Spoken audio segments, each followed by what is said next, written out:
was the insincere and callous attitude of Mr. Naidu.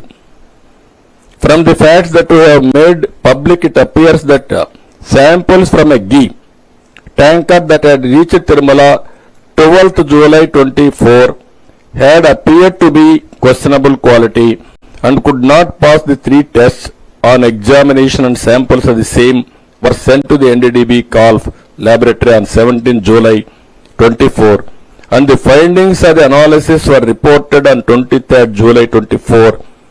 It is crucial to note that the ghee allegedly adulterated was rejected and not allowed to enter the premises of the TTD.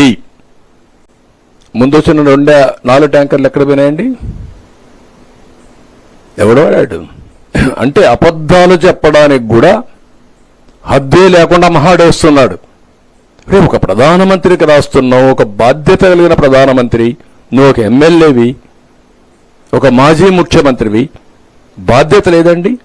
రాసేటప్పుడు 4 ట్యాంకర్లు వచ్చాయి, 4 ట్యాంకర్లు చెప్పారు, చెప్పినా వినలేదు, doubt వచ్చింది, NDDB పంపించారు, NAL accreditation చేశారు, చేసిన తర్వాత ఎస్టాబ్లిష్ చేశారని చెప్పినా మళ్ళా ఇది మాట్లాడే పరిస్థితికి వచ్చాడు.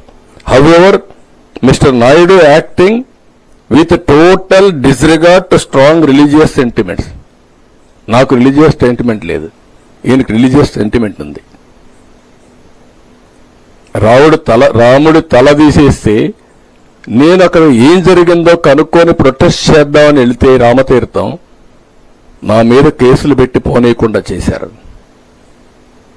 అలాంటి దుర్మార్గమైన కార్యక్రమాలు మీరు చేసి దేవుళ్లపైన దాడులు చేసి అడ్డొచ్చిన వాళ్ళపైన కేసులు పెట్టి ఇష్ట ప్రకారం చేసే పరిస్థితికి వచ్చారు.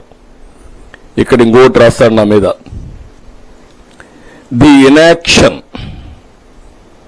Of mister Naidu for the period of 2 months conveys that he did not believe that the ghee was adulterated physically with animal fat,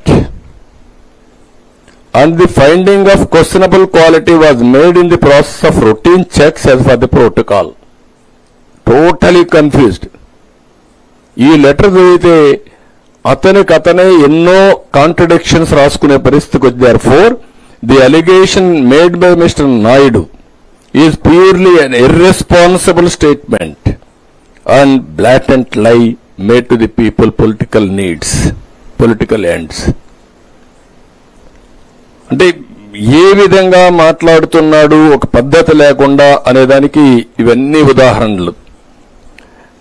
final గా మీరు ఒకసారి చూస్తే ఇతని బిహేవియర్ చూస్తే నా మీద ప్రధానమంత్రి రాసిన దాంట్లో, Sir, Mr. Naidu, a pathological and habitual liar, has stooped so low as to seriously hurt the beliefs of crores of people purely for political object. నాకేం పొలిటికల్ ఆబ్జెక్ట్ అండి? 93% గెలిపించారు, అందరం గెలిచాం, 100 రోజులు కూడా కాలేదు. His actions have indeed lowered not only the stature of the chief minister but that of everyone in public life, and also sanctity of the world-renowned TTD and its practices.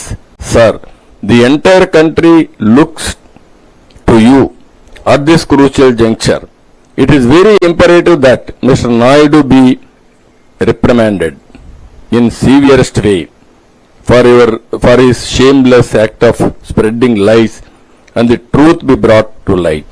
Sir, this would help allay the suspicious that Naidu has created the minds of the crores of Hindu devotees and restored their faith in the sanctity of the TTD.